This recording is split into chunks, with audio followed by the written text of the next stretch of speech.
Olá, bem-vindos a mais um episódio de E aí, professor? Oi, Martin. Oi, Walter. Você acha que há 10 ou 20 anos atrás nós veríamos as coisas que estamos vendo hoje? Não. Nós sempre especulávamos e pensávamos a respeito dessas coisas. Sabe, eu provavelmente já li tudo o que você possa imaginar sobre Daniel e Apocalipse. Existem todos aqueles simpósios teológicos nos quais os teólogos de topo do mundo vão para falar sobre o assunto. Você ouve o que os especialistas têm a dizer, você ouve o que os leigos têm a dizer também. E aí você tenta digerir alguma coisa a partir de tudo aquilo. Sim. Mas a verdade é que a gente nunca entende o processo até que ele finalmente começa. Aham. E até mesmo depois que ele começa, não quer dizer que você já entendeu tudo, Sim. mas se você tiver uma compreensão geral, de forma que possa dizer, bem, isso se encaixa na narrativa bíblica. Isso faz algum sentido.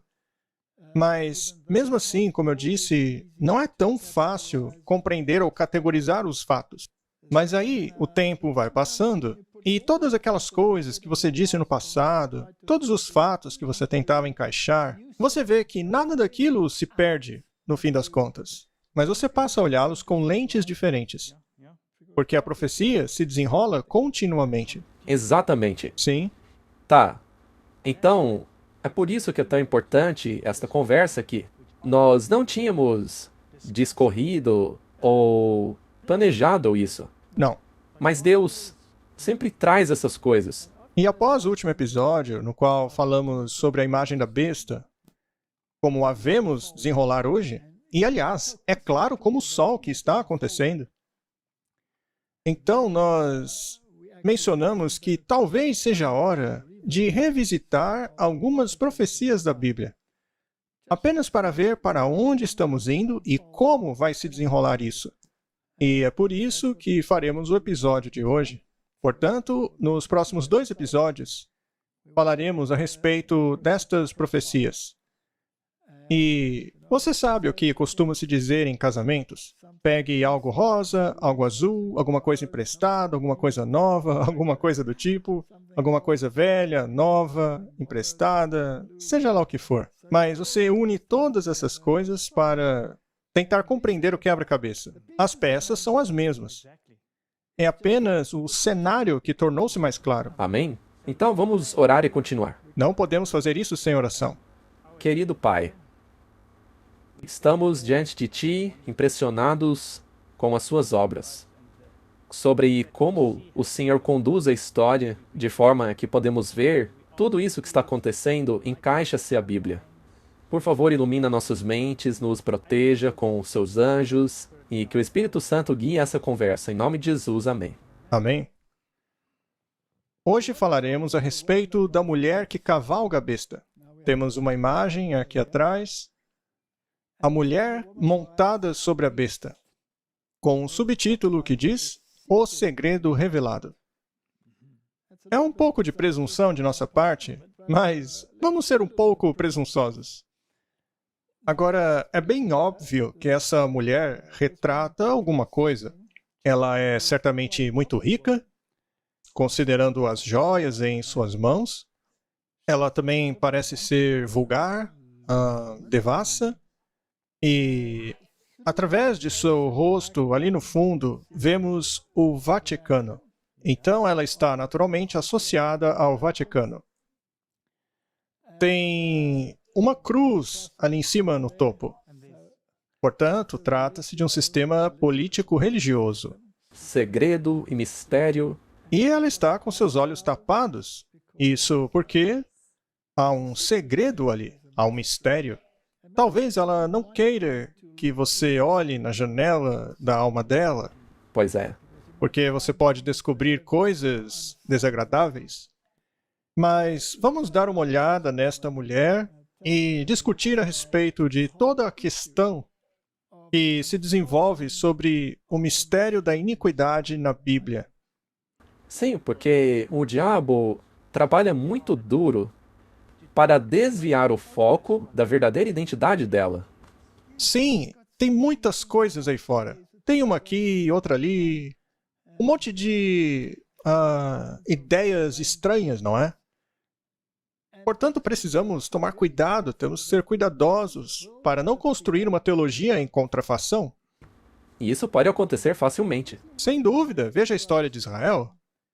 Isso é construir uma teologia sobre uma contrafação. E uma vez que se começa a construir essa teologia em contrafação, você pode acabar sendo pego em questões do Oriente, da Turquia, etc. A Bíblia é muito clara, nos revelando quem é o problema. E o problema é esta besta terrível, que precisamos identificar. E isso tem que ser feito de uma vez por todas. E também há nuances como o Rei do Norte, o Rei do Sul, e tudo isso faz parte deste cenário final. Vamos dar uma olhada então. A mulher que monta sobre a besta. Quando os livros de Daniel e Apocalipse forem melhor compreendidos, os crentes terão uma experiência religiosa completamente diferente.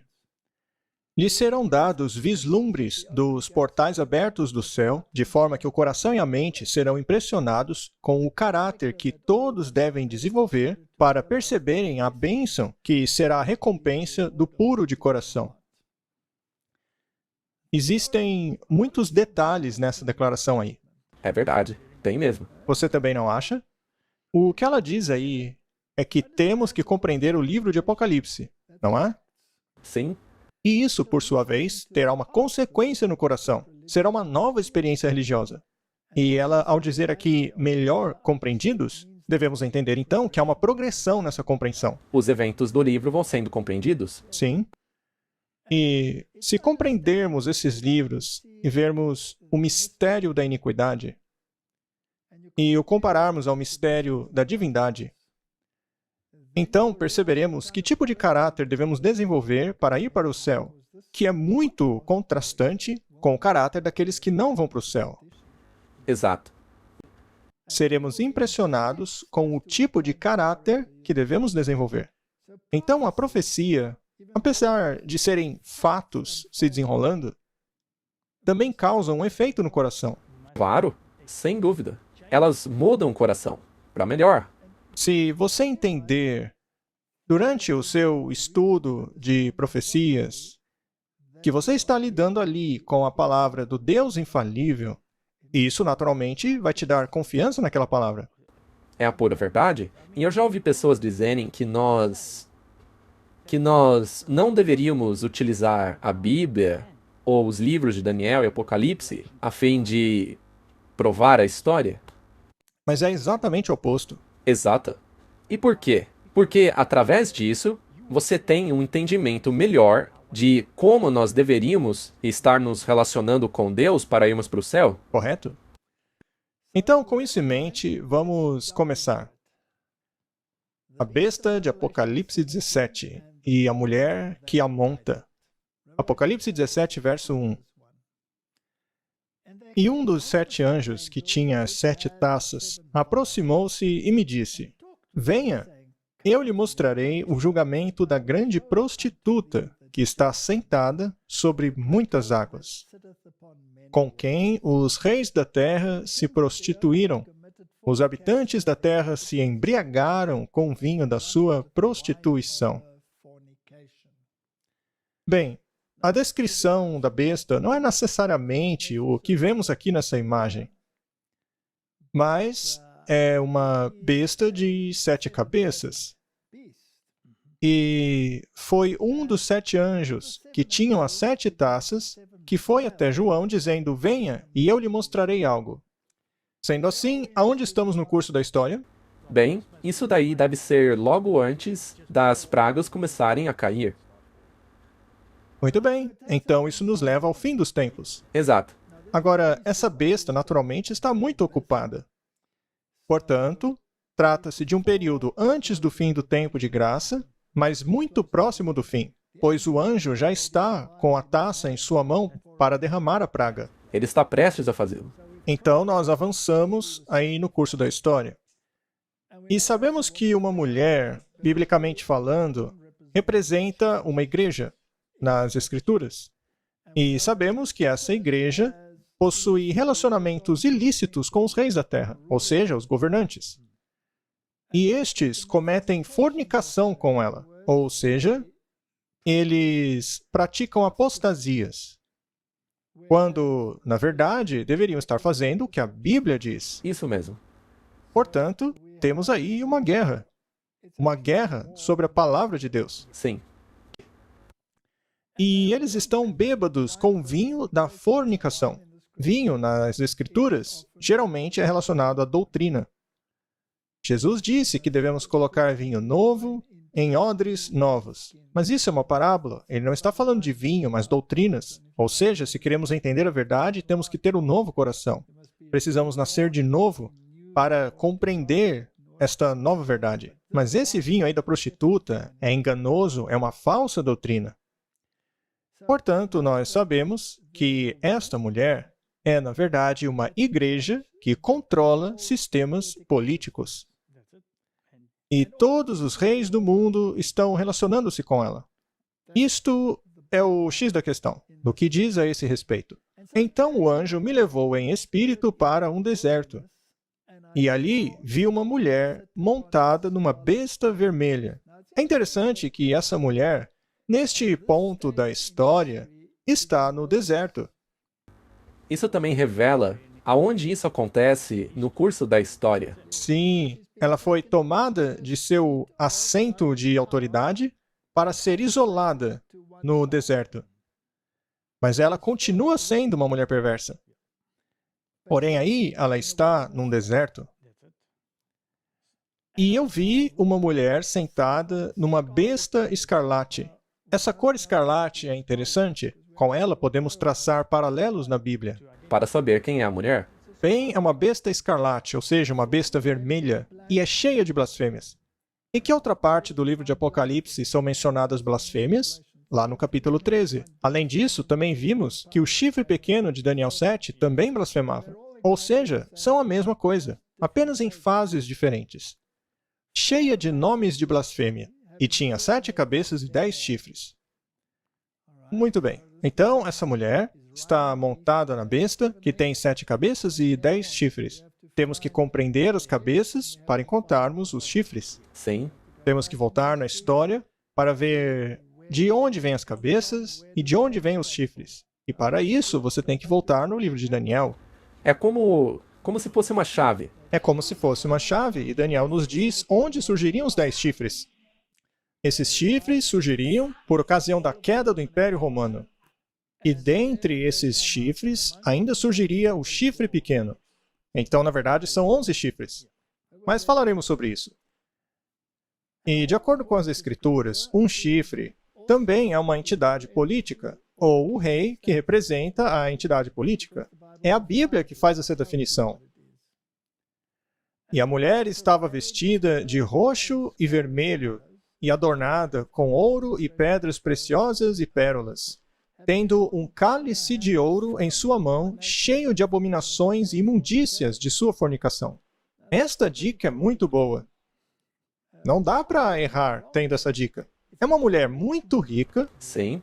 Como mostra a nossa imagem aí, é uma mulher muito rica. Na verdade, provavelmente a mais rica de todas as igrejas. Na verdade, mais até do que os reis. Provavelmente mais rica que qualquer entidade deste planeta.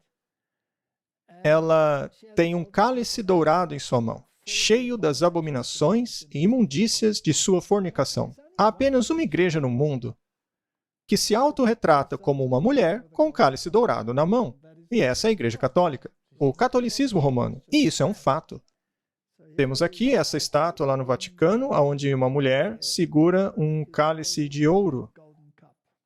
Não dá para ser mais claro do que isso. E ela não tem a menor vergonha de dizer que ela é os ouvidos dos reis do mundo.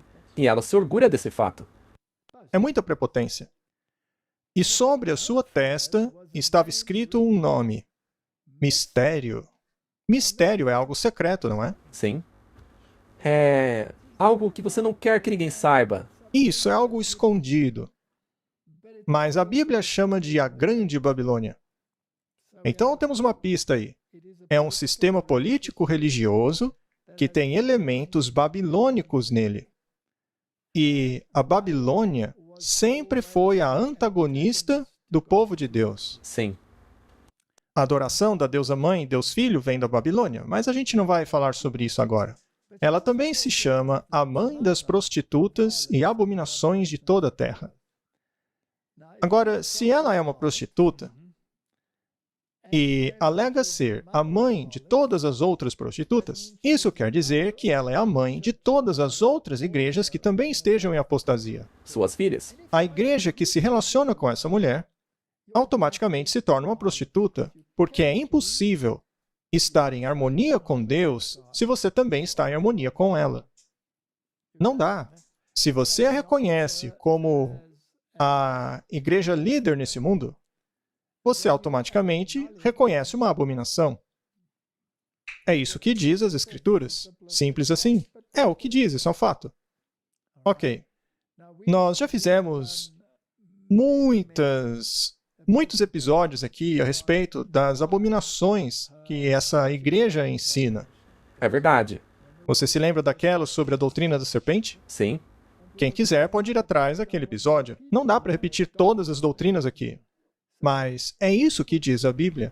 Nós também mostramos que as filhas, ou seja, igrejas que reconhecem a autoridade dela, também ensinam doutrinas provenientes das abominações da mãe. Sim, ensinam doutrinas que não são bíblicas, que vieram diretamente da mãe. Mas será que a Igreja Católica reconhece ser a mãe de todas as igrejas? Ora, sabemos que ela pensa assim. Temos aí mais uma estátua da mulher segurando o cálice em sua mão. E eles têm muito orgulho do fato dela estar segurando esse cálice na mão. Isso aí também é no Vaticano, ok? Sim, exatamente. Já nessa foto aqui, e aliás, esse lugar é a cabeça espiritual da Igreja Católica, e não é no Vaticano. O Vaticano seria mais o assento, o governo da besta. Mas aqui é mais a cabeça espiritual, a Catedral de São João Latrão, a partir da onde o Papa fala ex cathedra. Isso aí é quase como a igreja e o Estado.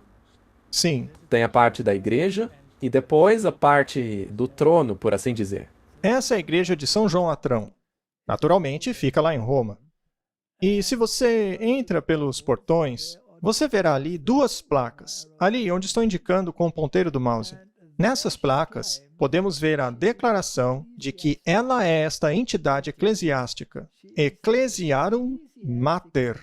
Ou seja, em outras palavras, ela reconhece ser a mãe de todas as igrejas. E o próprio Papa Bento disse que a Igreja Católica não é a irmã. Não, não. A Igreja Católica é a mãe. E as outras igrejas são As filhas. filhas, não irmãs. São filhas. Portanto, é extremamente claro com quem estamos lidando ali na profecia. Muito bem. Bestas de 7 cabeças aparecem apenas 3 vezes na Bíblia. Com relação às outras menções, tratam-se de compósitos que somam até 7, mas uma descrição de besta de 7 cabeças aparece 3 vezes. Vamos dar uma olhada nessas descrições. Apocalipse 12, verso 3. E apareceu outra coisa impressionante no céu. Eu vi um grande dragão vermelho. Qual é a cor do dragão, Martin? Vermelho. Vermelho, não é? Tendo 7 cabeças e 10 chifres e 7 coroas sobre essas cabeças. Veja que essas coroas estão sobre as cabeças, não os chifres. Ok. Então, precisamos saber quem é esse dragão vermelho. Apocalipse 12 nos diz isso. Ele diz que o dragão também é Satanás, que tomou 1/3 das estrelas do céu com ele, ou seja, ele enganou 1/3 dos anjos do céu. Trata-se lá da guerra celestial, lá no início. Vamos continuar lendo. A segunda menção está em Apocalipse 13, 1. E eu estava sobre a areia do mar, e vi uma besta que saía do mar, que tinha 7 cabeças e 10 chifres. Bem, então deve estar associada com a outra, Claro. porque ela também tem 7 cabeças e 10 chifres. Você conhece o ditado? Se parece um pato, anda como um pato e faz quack como um pato, então é um pato. Não podia ser outra coisa, não é? Uma galinha não pode ser. Não, é naturalmente um pato. E sobre os chifres, 10 coroas. E sobre as cabeças, o nome de blasfêmia. Muito bem, então o que aconteceu aqui? As coroas foram das cabeças para os chifres. Nós já vamos falar mais sobre isso. Provavelmente houve alguma progressão, não é? Porque houve uma mudança. E, naturalmente, a terceira achamos em Apocalipse 17. Então ele me levou em espírito para o deserto.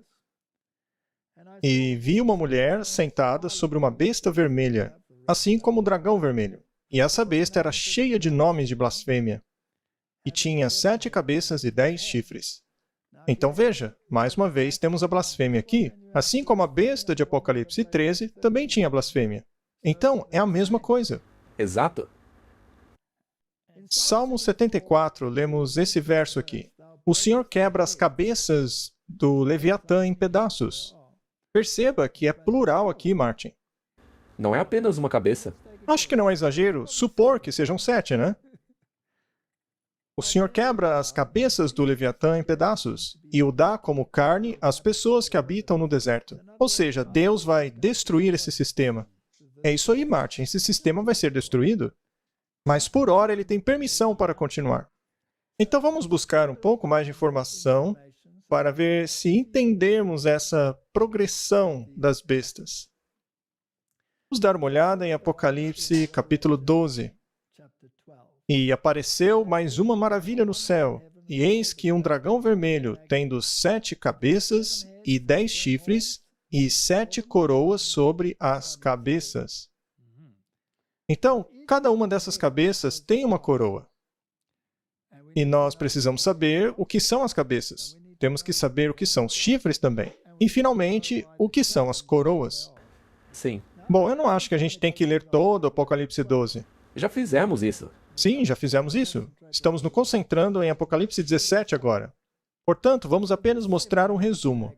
Este dragão de 7 cabeças representa a Roma imperial. E por quê? Porque tentou destruir Jesus pela emissão de um decreto para matar as crianças abaixo de 2 anos. Herodes, que foi como posso dizer, servo de Roma, foi a pessoa que emitiu aquele decreto. Esse poder crucificou Jesus e perseguiu a sua igreja sob Pôncio Pilatos. Então, foi uma questão romana. E também representa Satanás, que fez de Roma o seu trono e usou o seu poder de ferro para esmagar todos os dissidentes. Portanto, esta é Roma imperial e as coroas estão sobre as cabeças. Sim. Na verdade, durante esse período imperial romano, os chifres ainda não estavam desenvolvidos. Ainda assim, é retratado com 10 chifres. Veremos em Daniel que os chifres vieram depois, mais tarde. Sim, é isso mesmo. Portanto, Roma estava governando. Ela estava exercendo o poder imperial sobre o mundo. E foi uma ferramenta nas mãos de Satanás. Era um império pagão. Sim, e ele utilizou para tentar esmagar o cristianismo e Cristo. Então, esta é a forma pagã deste poder. E depois nós temos essa besta de 7 cabeças, que é mencionada em Apocalipse 13, a besta que sai do mar. E eu estava na areia do mar quando vi surgir uma besta a partir do mar. Como já vimos, o mar representa pessoas, multidões, nações. Sim, nós já vimos isso também. Muito bem. E ela tinha 7 cabeças e 10 chifres. É muito semelhante, portanto, àquela que vimos em Apocalipse capítulo 12. E isso é muito interessante, porque as coroas foram das cabeças para os chifres. E sobre a sua cabeça havia nomes de blasfêmia. Isso é muito interessante, porque, de acordo com Daniel capítulo 7, a primeira besta que surge é Babilônia. Babilônia foi conquistada pela Medo-Pérsia, e o símbolo utilizado para Babilônia é o leão. A Medo-Pérsia conquista a Babilônia. O símbolo da Medo-Pérsia é o urso. A Medo-Pérsia é conquistada pela Grécia, e o símbolo desta é o leopardo de 4 cabeças. E finalmente vem o monstro terrível. E dele surgem 10 chifres. E aí no livro de Daniel, nos é dito que os 10 chifres são 10 reis que surgiriam a partir deste reino. Porém, 3 se opõem a outro poder, que é o poder do chifre pequeno, Sim, que começa a crescer. correto? Então, de acordo com as Escrituras, 3 deles tinham que ser arrancados, para que finalmente o chifre pequeno crescesse, para então dominar sobre todos os outros, ou seja, governando sobre os outros reis. E é um chifre blasfemo? Sim, é um poder blasfemo. Então, esse poder é a Roma papal. Então, temos a mudança da Roma literal para a Roma papal. Então temos Roma pagã e Roma papal. Isso. E, portanto, há uma mudança no poder que governa. Sim. Então, as coroas, o governo estava sobre as cabeças. Ele controlava esses reinos. Mas agora está nos chifres. Então, é Roma governando os poderes da Europa. Roma papal. Roma papal. E lembre-se que ele tinha que arrancar 3 chifres. Aham. Martin, se você calcular um pouquinho, se tinha 10 chifres e 3 foram arrancados, quantos sobraram? 7? 7. Então havia 7 chifres. Mas aí surgiu um chifre pequeno que tornou-se preeminente. Sim. Ele ficou poderoso. Ele os dominou, basicamente. E quantos chifres no total? 8? Qual seria então o número daquele pequeno chifre? 8. O número atrelado àquele chifre pequeno é 8, não é? 8. Correto? Muito bem. E a besta que vi era como um leopardo, e seus pés eram como os pés de um urso, e sua boca como a boca de um leão. O dragão deu a ele o seu poder, seu trono e grande autoridade. O dragão estava lá em Apocalipse 12. Ele representa o diabo, mas também representa Roma pagã. Será que a Roma pagã, historicamente, deu a sua autoridade e o seu trono de poder ao Papa? Sim. Sim. 100%. E, no fim das contas, o Papa se tornou o líder. Então, de acordo com os decretos dos imperadores romanos, desde Justiniano até Constantino, esse poder que Roma possuía dentro da esfera política e que foi dado ao papado. E o papado começou a governar como poder supremo, uma vez que a oposição oferecida por essas 3 nações europeias foi eliminada. Sim. Os Érulos, os Ostrogodos e os Vândalos foram eliminados. Os últimos foram os Ostrogodos. E então ele tomou a cadeira papal e tornou-se poderosíssimo rapidamente. Isso foi no ano 538 depois de Cristo, que foi o começo dos 1260 anos em que ele governou a Europa com punho de ferro. Sim. A coroa estava sobre os chifres. Ele governou sobre todos os poderes europeus. Ele governou como o 8º chifre. Ele governou como o 8º chifre. Seu número era 8. Dos 10 reinos, 3 caíram, e ele, como o 8º, cresceu poderosamente. E essa parte também nos diz aonde estamos no curso da história. Isso, temos aí uma progressão, não é? E sabe o que é interessante, Martin? É que todos os outros que foram conquistados por poder militar. A Babilônia foi conquistada pelos Medo-Persas, os Medo-Persas conquistados pelos gregos, os gregos conquistados pelos romanos. Mas depois disso, não há mais conquista, não há mais guerra, não há mais tomada de poder. Há uma mudança de ênfase. É só isso agora. Portanto, desde que Roma tomou o poder, ela continua reinando. Mas ela continua reinando em formas diferentes. Sim, o seu formato muda. Sim. Vamos tentar explicar novamente. Sabemos que há uma progressão no tempo, porque os 10 chifres não tinham sido estabelecidos no tempo de Roma pagã. Depois eles se tornaram proeminentes, as coroas foram para os chifres e o Papa governou sobre todos. E outra coisa interessante sobre isso, Martin, é que se você for ao livro de Daniel, você começa com a Babilônia. Aí vai para a Medo-Pérsia, depois Grécia, e quando você vai para Roma, você chega então a Roma papal. Bem, aqui está em reverso, porque vemos o leopardo, que é a Grécia, depois o urso, que é a Medo-Pérsia, aí o leão, que é a Babilônia. Então está invertido. Neste ponto da história, nós estamos olhando para trás. Sim, tudo isso aí já aconteceu. Já aconteceu. Estamos olhando na sequência reversa. Já aconteceu. Então, nós temos certeza de que não estamos lidando com criaturas diferentes. Estamos lidando com uma sequência no tempo. E é muito importante compreender isso. Apocalipse 13:3. E vi que uma de suas cabeças estava como se tivesse ferida de morte. Ou seja, de alguma maneira, em uma de suas formas, ela perdeu seu poder. Mas é interessante porque a Bíblia diz como se tivesse ferida de morte. Ora, por que a Bíblia simplesmente não diz que uma de suas cabeças foi ferida de morte? Porque não estava morta. Ela não morreu, porque essa besta ainda existe. Então, parece que foi ferida de morte. Parece que foi ferida mortalmente. E aí nós temos uma nova progressão, que é o fato da ferida ter sido curada, e o mundo passou a se maravilhar após ela. Então temos uma morte aparente e uma ressurreição. Isso é ao longo do tempo. Apocalipse fala através de uma progressão no tempo, com várias fases da mesma entidade e poder. Isso é muito importante, porque as pessoas começam a aplicar essa progressão a diferentes entidades. Mas isso não está correto.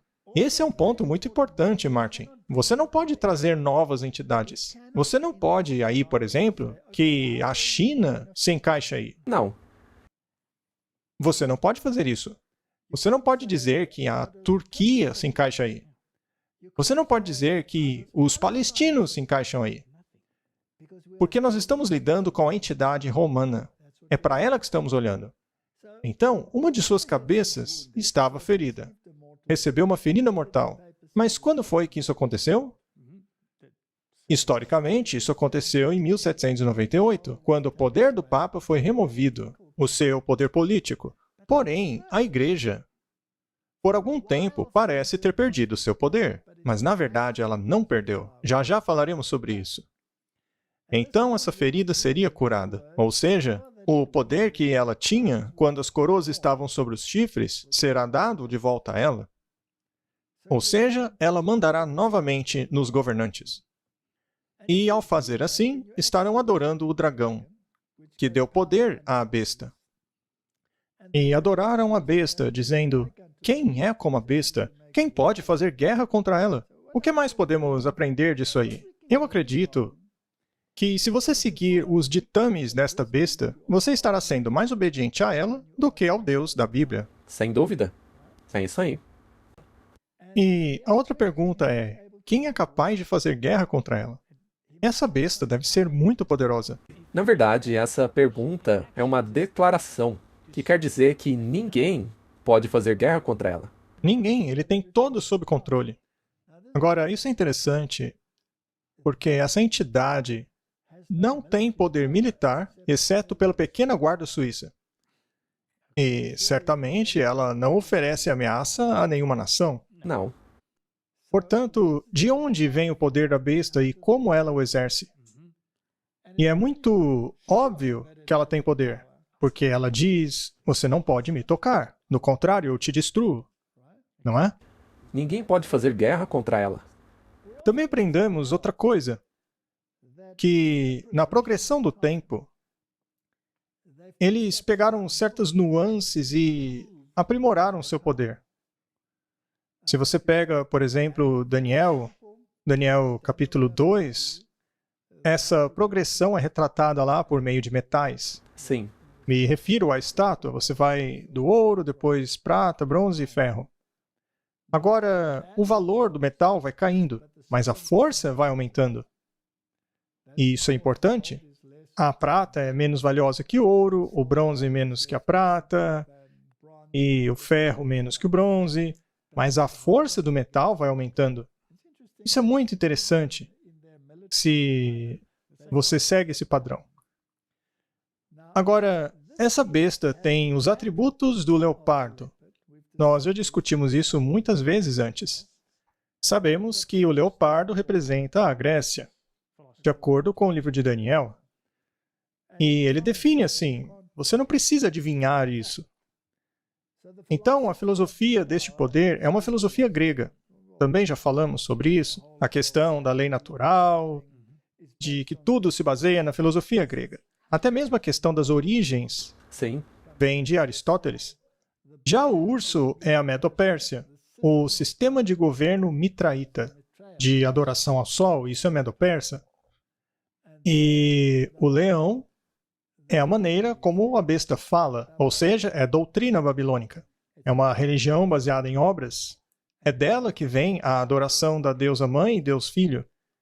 E essa besta é, em outras palavras, uma progressão da Roma pagã para a Roma papal, com a transferência de autoridade das cabeças para os chifres. Exato.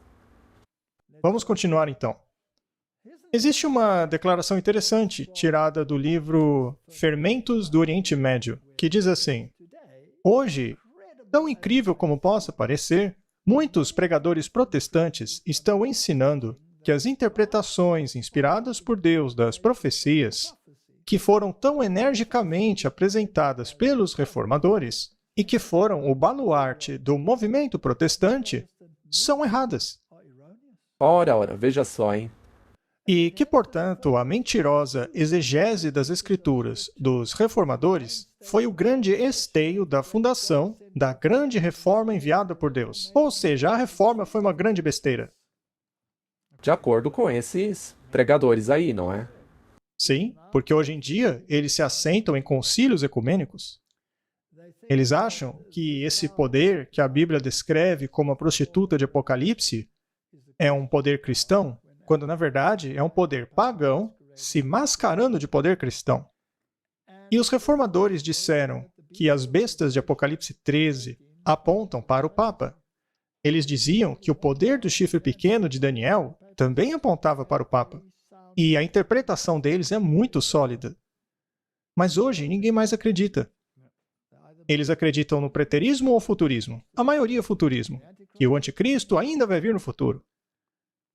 Mas Paulo não diz que ele já estava ativo nos dias dele, como então virá só no futuro? Portanto, É realmente um engano muito grande. e aí ele faz a pergunta: como ocorreram essas mudanças? Como todo mundo protestante mudou suas doutrinas? Quem fez isso? A resposta clara e decisiva é os jesuítas.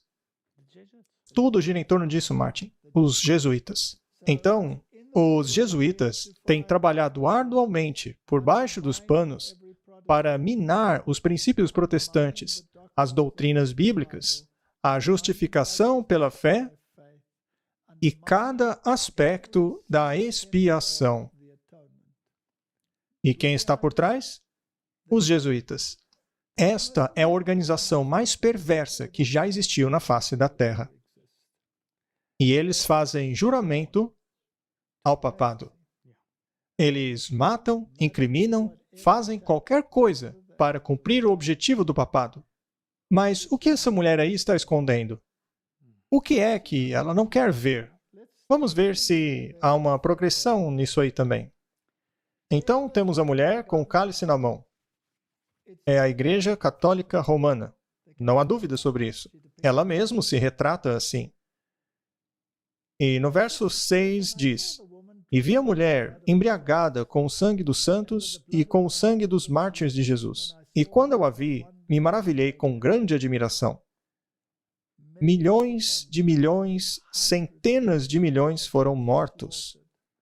Os valdenses, albingenses, os protestantes, mesmo antes da Reforma, 100 anos antes da Reforma, com os hussitas e por aí vai. Esta mulher derramou muito sangue. Bebês foram arrancados de úteros. Não há dúvida de que este é um poder perseguidor que continuou aquilo que Roma começou no Coliseu. Ele apenas mudou a roupagem. E ela fazia as torturas mais terríveis em suas câmaras de tortura. Ela literalmente bebeu o sangue dos santos até ficar bêbada.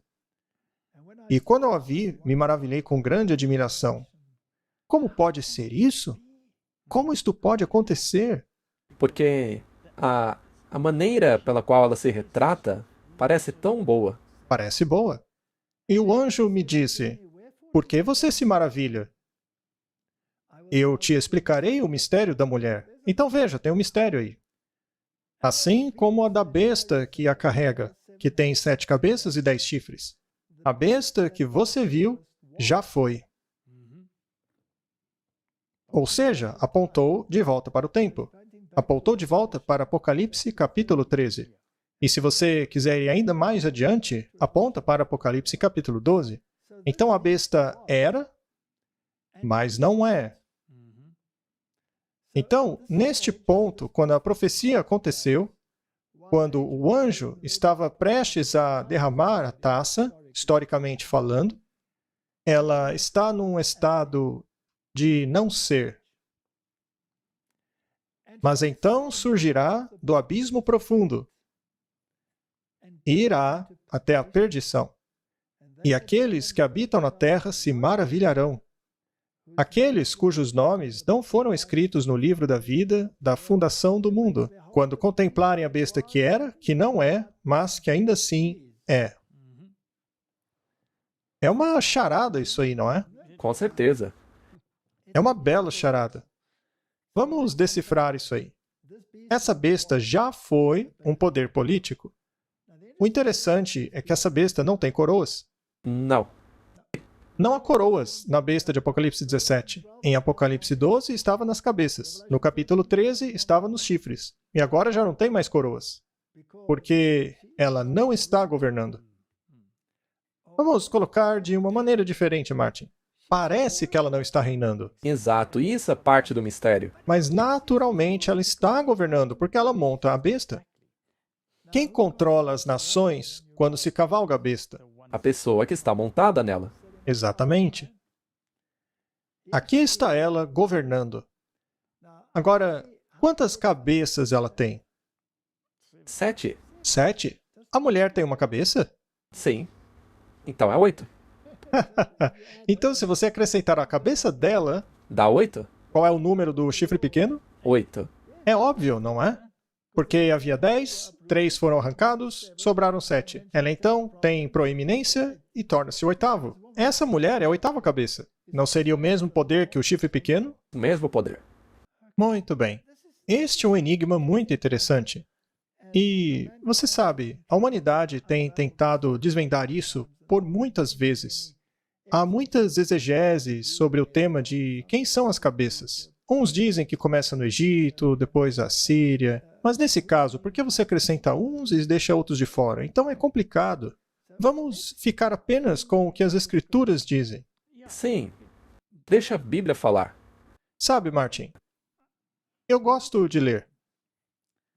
E, às vezes, a gente lê muitas coisas que não fazem sentido. Às vezes, você lê algumas coisas que fazem muito sentido, mas são tão complicadas que não dá para assimilar. Tem muitas nuances. Se você ler alguns dos simpósios, o que um diz, o que outro diz, então você acaba ficando muito confuso e acha que ninguém vai entender as profecias afinal. Mas às vezes você esbarra em explicações bastante simples. E você pensa, sabe, às vezes você não precisa beber necessariamente do copo dos teólogos. Talvez você possa beber de outros poços também e procurar chegar a uma conclusão sua também. É isso aí. Tem alguns livros que eu tenho lido recentemente que são muito simples. Ainda assim, eles são tão iluminadores. Eu li um livro de Steve Wallberg, A Mulher Sanguinária e a Besta de 7 Cabeças. É um livro pequenininho, mas é escrito com muita lógica. E a ideia dele é a de que, já que estamos falando de cabeças da besta, por que simplesmente não ficar com as cabeças lá de Daniel e Apocalipse? Por que incluir outras entidades? E eu pensei, essa é uma ideia boa. Muito bem, obrigado, Steve. Boa ideia, eu vou pensar a respeito disso. E aí, alguém me deu esse livro aqui. Também é um livro interessante. É So You Will Believe, de Regan Brett Kefook. Eu conheço os Kefooks. E eu estava pensando, o que eles querem dizer? Porque eu os conheço pessoalmente. Alguns deles eu conheço muito bem, outros nem tanto.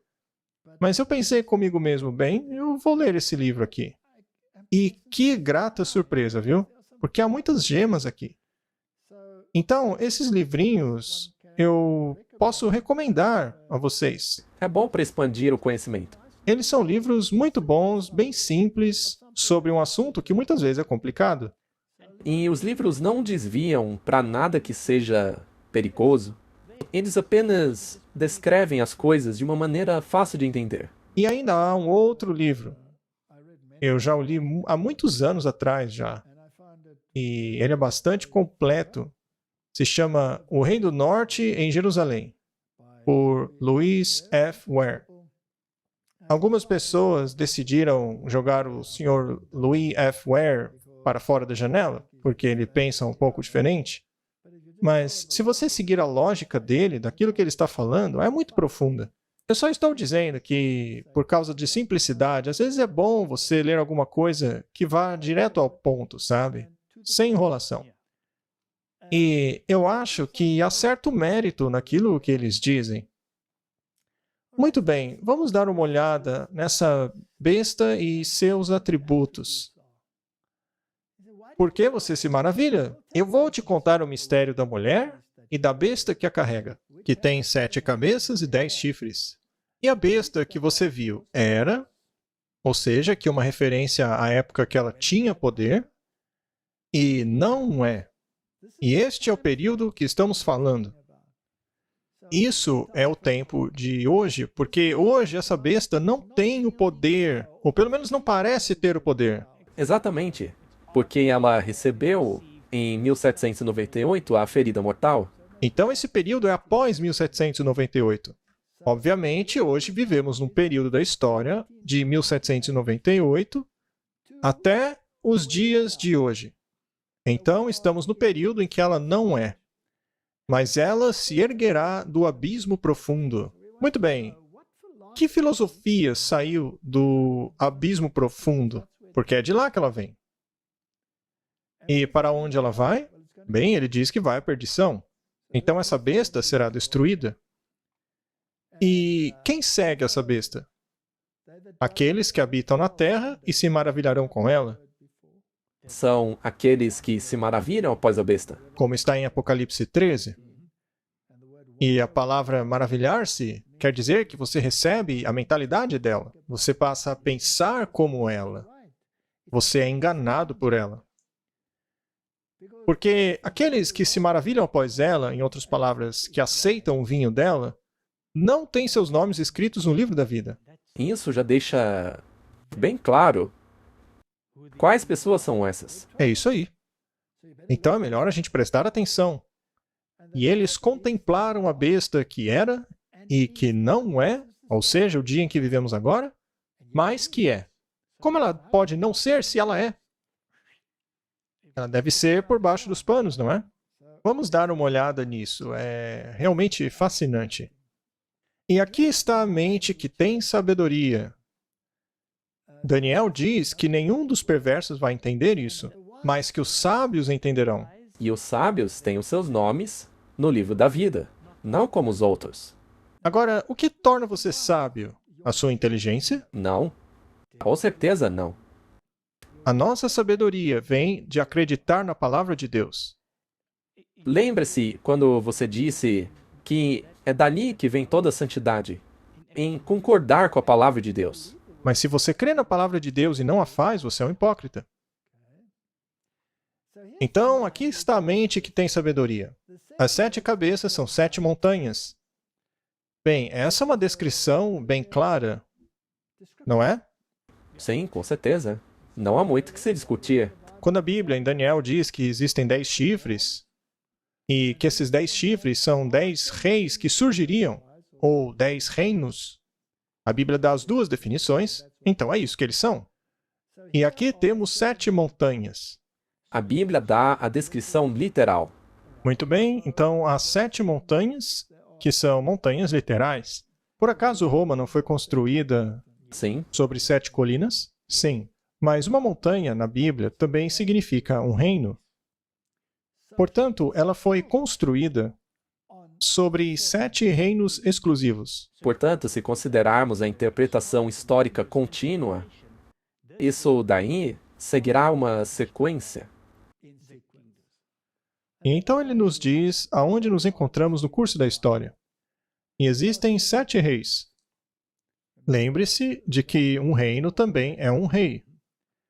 5 caíram, um é, e o outro ainda não chegou.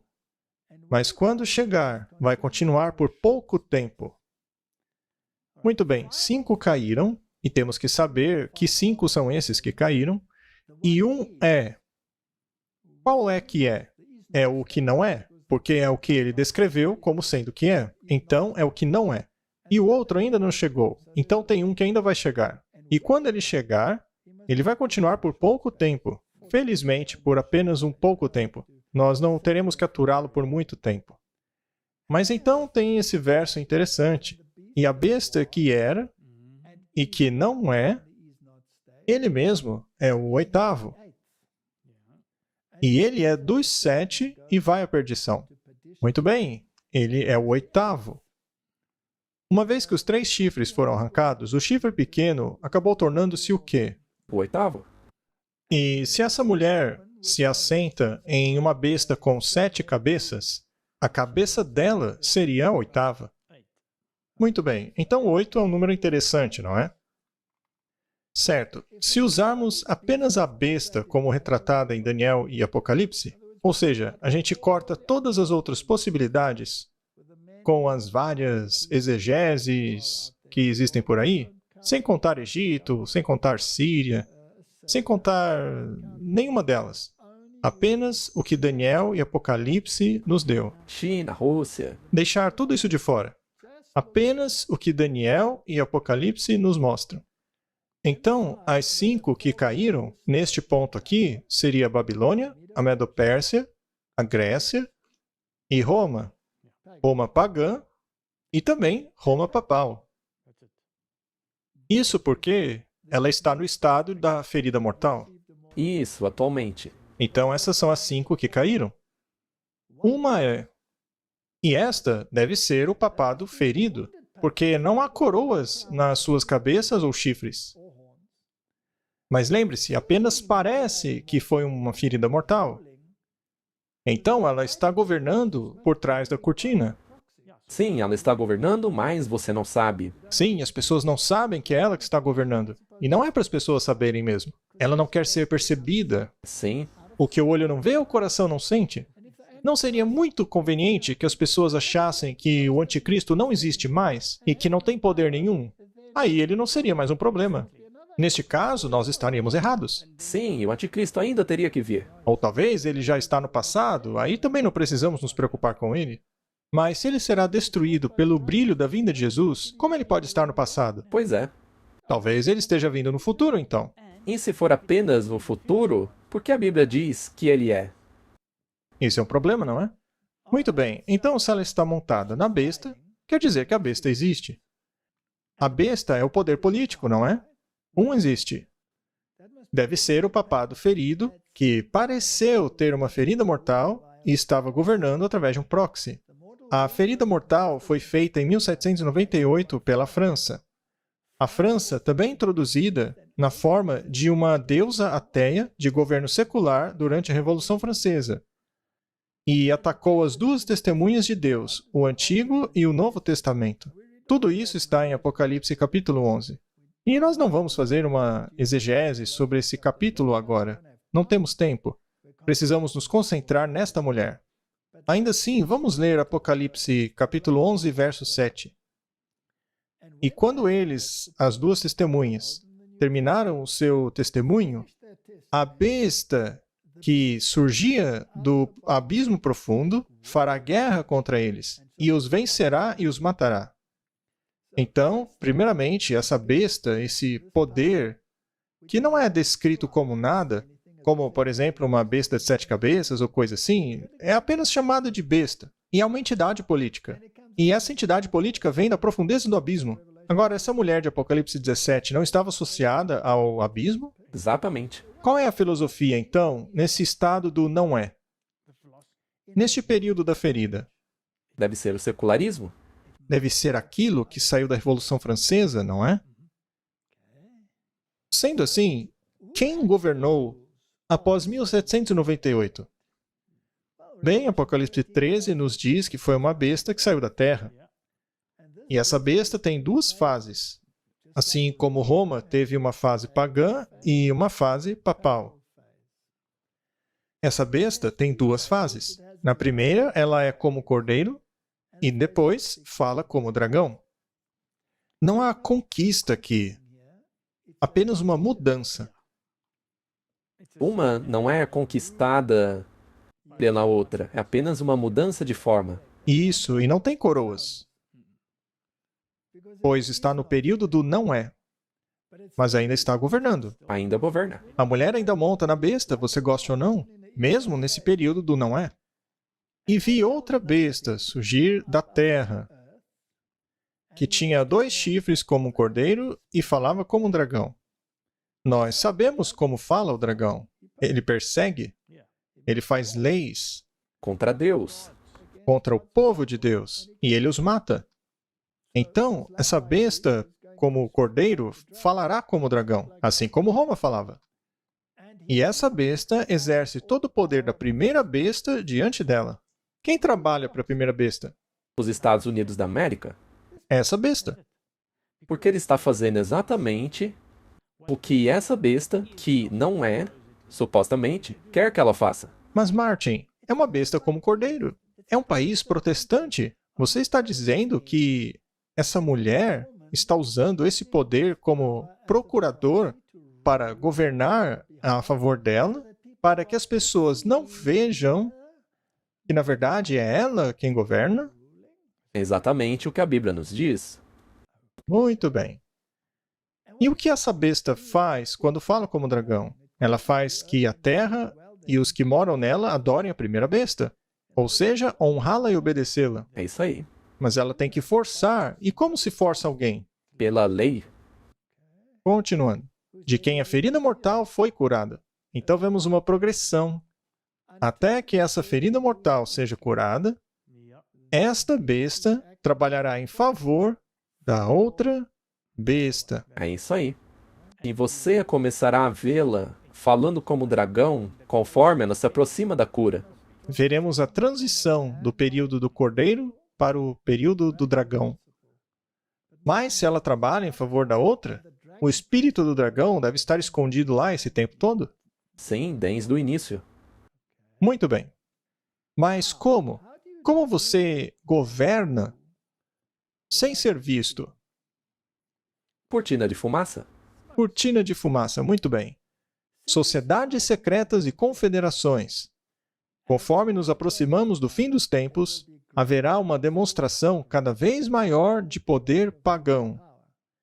Divindades pagãs manifestarão seu poder e se exibirão diante das cidades do mundo. E isto já começou a acontecer. Quando começou? Em 1844, com as irmãs Fox e divindades pagãs. Em outras palavras, eram manifestações demoníacas. E isso vai acontecer cada vez mais. Eventualmente, essas manifestações vão se apoderar das igrejas, e aquilo que é chamado de Espírito Santo é, na verdade, ações demoníacas. Isso é muito sério. Com uma variedade de imagens, o Senhor Jesus representou a João, ou seja, o livro de Apocalipse, o caráter perverso e influência sedutora daqueles que foram destacados por sua perseguição ao povo de Deus. Está falando sobre Roma, tanto na forma pagã quanto na forma papal. Todos precisam de sabedoria para pesquisarem cuidadosamente o mistério da iniquidade que atua tão largamente agora no fim da história. Temos que ver isso aí. O mistério da iniquidade. E onde o encontramos? Este cenário terrível foi desenhado por João para mostrar quão completamente os poderes da terra se darão ao mal. Deve mostrar àqueles que receberam a verdade quão perigoso é unirem-se a sociedades secretas, ou unirem-se em qualquer coisa que não guarde os mandamentos de Deus. Você acha que as sociedades secretas estão atuando nisso aí? Acho que são os protagonistas. Devem ser os protagonistas. Mas eu também achei interessante que você não tem permissão de maneira alguma para unir-se àqueles que não guardam os mandamentos. Os mandamentos são o pivô com relação ao que você está adorando. Se você quer mesmo saber a quem você adora, o sábado é essencial. Muito bem. Então, as sociedades secretas têm algo que ver com o Apocalipse de João? Sim, e isso é crucial. De acordo com esta citação aí, não dá para separá-los, certo? Não dá para separar as coisas. Vamos ler mais uma citação do Espírito de Profecia.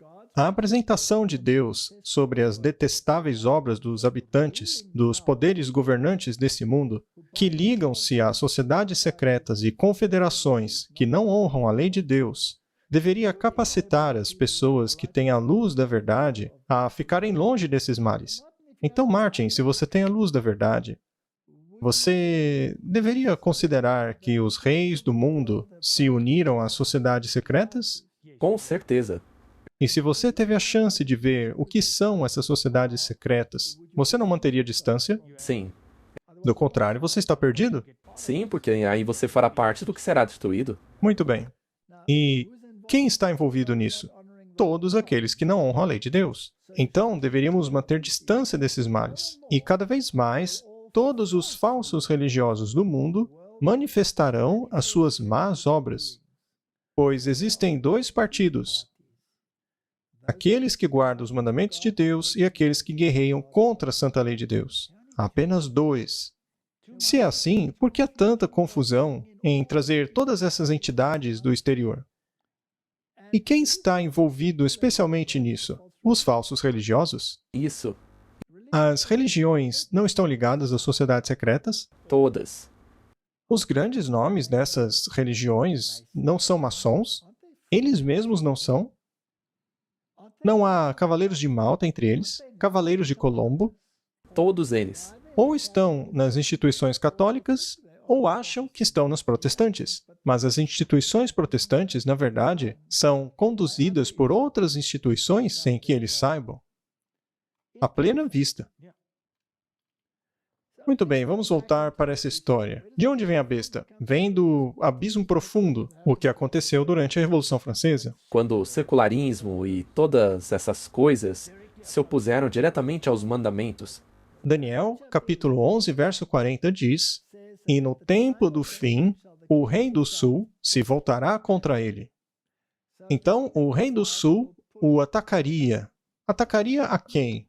O rei do norte. Sim. E quem é o rei do norte? O rei do norte é o papado. Sim. Mas ainda há pessoas querendo dizer que o rei do norte não é o papado, é a Turquia. A Turquia se submeteu ao governo britânico Sim. e tornou-se unha e carne das Nações Unidas, das nações europeias. Ela não é mais o Império Otomano. É parte da OTAN agora. E Louis Ovawe resume o que os primeiros pioneiros acreditavam sobre esta questão.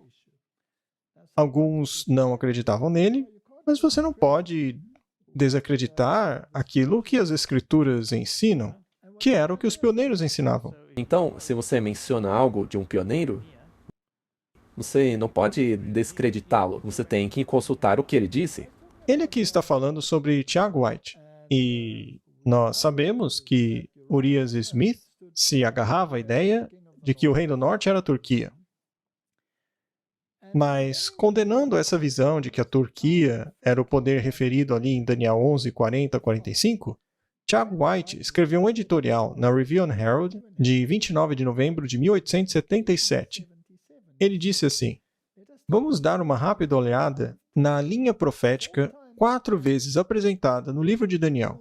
É reconhecido que o mesmo tema é abordado nos capítulos 2, 7, 8 e 11.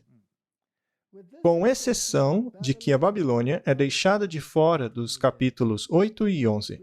Nós, primeiramente, passamos à estátua do capítulo 2, na qual a Babilônia, a Pérsia, a Grécia e a Roma são representadas pelo ouro, prata e bronze e ferro. Quanto aos pés, todos concordam que não é a Turquia, mas Roma. Tem que ser assim. E ele continua, fazendo uma declaração. Tiago White, não é? Sim, Tiago White. Agora vem o ponto sobre o qual esse argumento depende muitíssimo.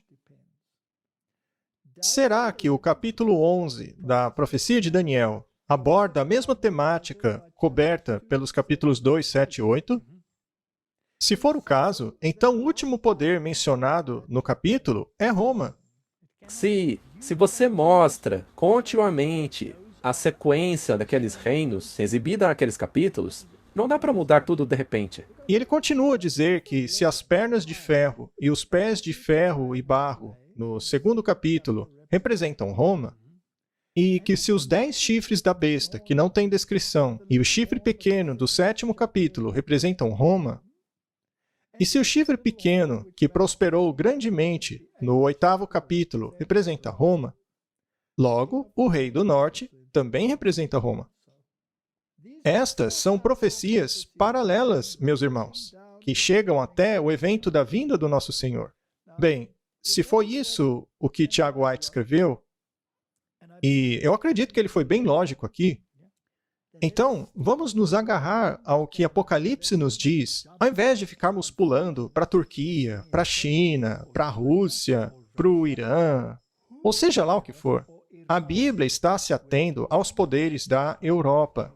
É sobre isso que trata a profecia. Vamos ficar com isso aí. Eu concordo. Talvez 2 pontos a mais. Primeiro, nós já mencionamos antes que sim, Ellen White escreveu contra o jeito como o Tiago White falou com Urias Smith a respeito dessa parte. Mas ela não condenou o que ele disse. Isso. E em segundo lugar, se você só pegar o livro O Grande Conflito, em nenhum lugar você lê do começo ao fim que esse grande papel hoje será exercido pela Turquia.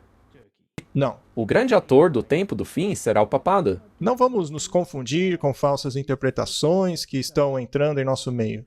Isso não nos ajuda em nada. Portanto, no tempo do fim, Martin, será que o rei do sul pressionaria o rei do norte? O rei do sul, ou o poder que atuou no papel do rei do sul, foi a França durante a Revolução Francesa. E o Papa foi levado cativo em 1798. Então, em 1798, o general francês Berthier entrou em Roma e aboliu o governo papal, estabelecendo um governo secular. As coroas foram removidas. Ele não tem mais poder. A besta entrou em seu estado de não é, mas como entidade política, tá? E isso foi retirado da Enciclopédia Americana, da edição de 1941. Agora, vamos dar uma olhada nos grandes jogadores. E uma figura muito importante dessa coisa toda foi Napoleão Bonaparte. Aqui, nesse artigo da Grande Loja Maçônica de British Columbia e Yukon, eles falam a respeito de Napoleão e a maçonaria. E o artigo diz: a questão sobre se Napoleão Bonaparte foi um maçom ou não nunca foi decidida. Alguns rumores dizem que ele se tornou maçom na ilha de Malta. Alguns escritores tendem a acreditar que ele foi apenas instruído historicamente.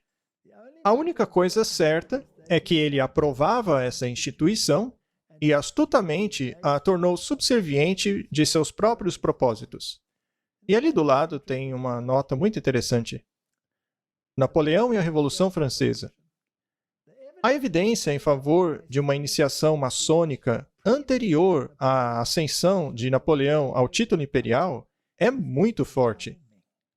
E são os próprios maçons dizendo isso. Sim, eu só queria mencionar que eles normalmente têm orgulho de dizer que essas figuras são maçons. A iniciação ocorreu no corpo de um exército da loja maçônica Filadélfia, em Acócias, do rito primitivo de Narbonne. A terceira iniciação da École Communiquée, sendo um avanço naquele rito. Essas iniciações ocorreram entre 1795 e 1798. Interessante, não é? Portanto, a julgar pelo que a própria maçonaria diz, será que Napoleão tornou-se maçom? Com certeza. Muito bem, vamos continuar nossa pequena saga histórica. Vamos continuar com as afirmações da Grande Loja Maçônica. 15 de agosto de 1769 a 5 de maio de 1821. Nascido na Córcega, Napoleão Bonaparte foi treinado nas escolas militares de Paris. Ele foi promovido a general depois do cerco de Toulon em 1793. Ele liderou as tropas na maior parte da Europa e, em 1798, no Egito. Voltando para a França, ele foi nomeado primeiro cônsul depois da Revolução. Ele conquistou o Egito em 1798. Ele não se tornou o rei do Egito? Sim. Quando o Apocalipse diz que esse lugar é espiritualmente chamado de Egito, não é num sentido literal e figurativo? E quando diz Sodoma, quer dizer licencioso? A França não era licenciosa? Muito. E não estava associada ao Egito? Sim. Muito bem. Napoleão fundou o Banco da França, reformou o sistema de impostos, restaurou a igreja, aprimorou o sistema educacional. Veja que ele restaurou até mesmo a igreja. A mulher da besta não estava bem? É isso aí. E ela continua montada na besta, que representa os poderes políticos, só que ninguém sabe que ela continua no poder. Superficialmente ela perdeu o poder, mas ela nunca foi retirada de cima da besta. E Napoleão mudou todo o sistema de governo, não foi? Ele melhorou o sistema educacional e, em 1804, assumiu o título hereditário de Imperador da França. No ano seguinte, ele entrou em guerra com a Rússia, Áustria e Inglaterra. Em abril de 1814, ele foi forçado a abdicar e acabou exilado em Elba. Ele tentou reconquistar seu império em 1815, mas foi derrotado na Batalha de Waterloo. Banido para a ilha de Santa Helena, ele finalmente morreu 6 anos depois. Muito bem, ele foi removido da história, mas cumpriu seu papel. Cumpriu a missão dele. Ele mudou todo o sistema de governo da Europa inteira. Certo? Revolução Francesa. As ideias da Revolução Francesa. Então ele fez um papel muito importante no sentido de tirar as coroas dos 10 chifres. Muito bem, isso mesmo. Ele removeu as coroas dos chifres. Mas a mulher continua em cima da besta, apesar de aparentemente não ter poder. Muito bem, mas se ele era um maçom, será que não existe mais evidências disso? Vejamos outra fonte bem interessante aqui. O curioso é que Napoleão Bonaparte nomeou seus irmãos a cargos maçônicos. Louis foi nomeado vice-grão-mestre em 1805, Jerônimo foi feito grão-mestre da Westfália do Grande Oriente, o mais velho, Joseph, foi feito maçom na Tuileries em abril de 1805 e nomeado grão-mestre do Grande Oriente da França. E Lucien foi um membro do Grande Oriente da França. Todos os seus irmãos tornaram-se grandes maçons.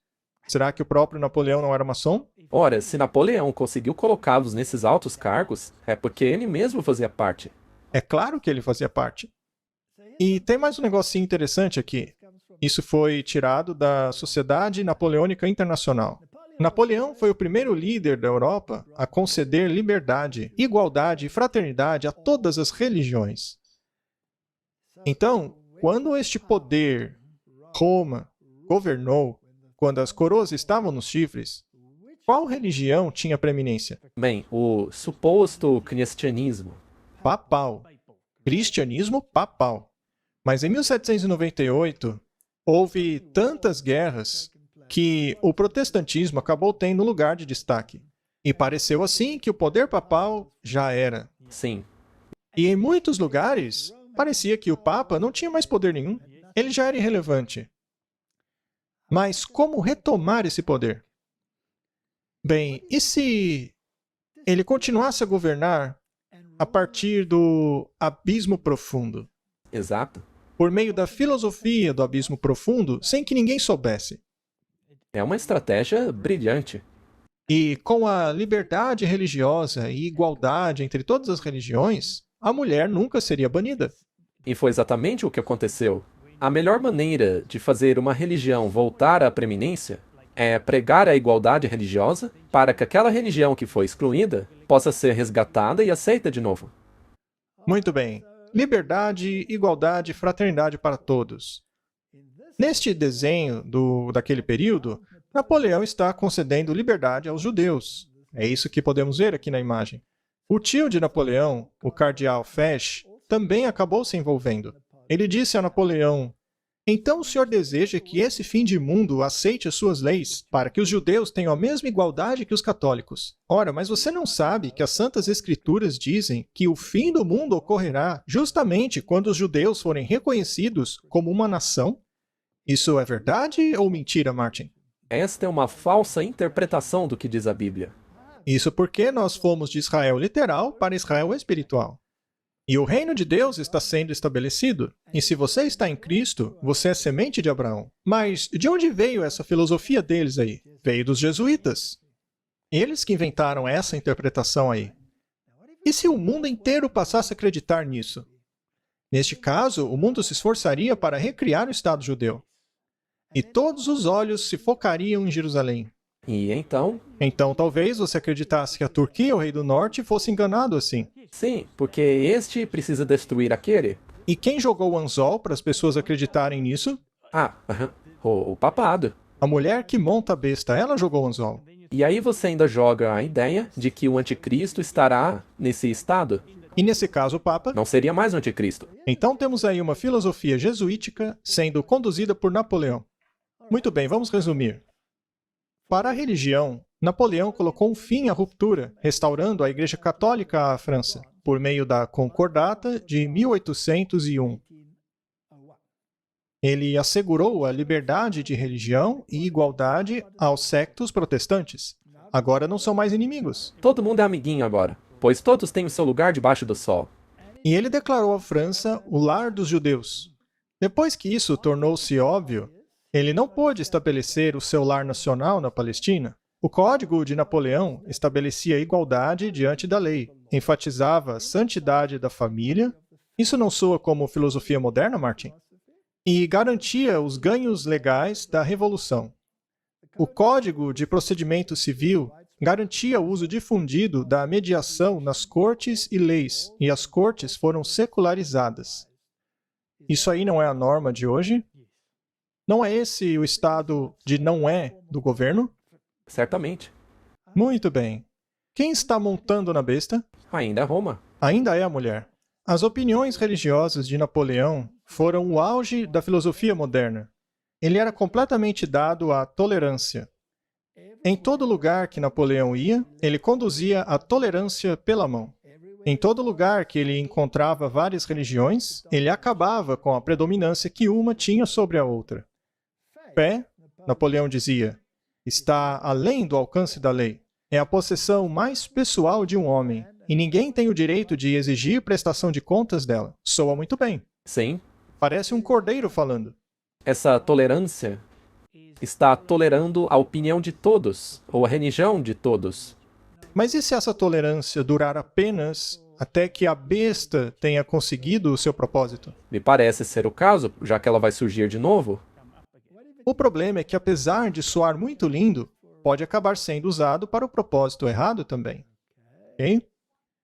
Vamos continuar com a história.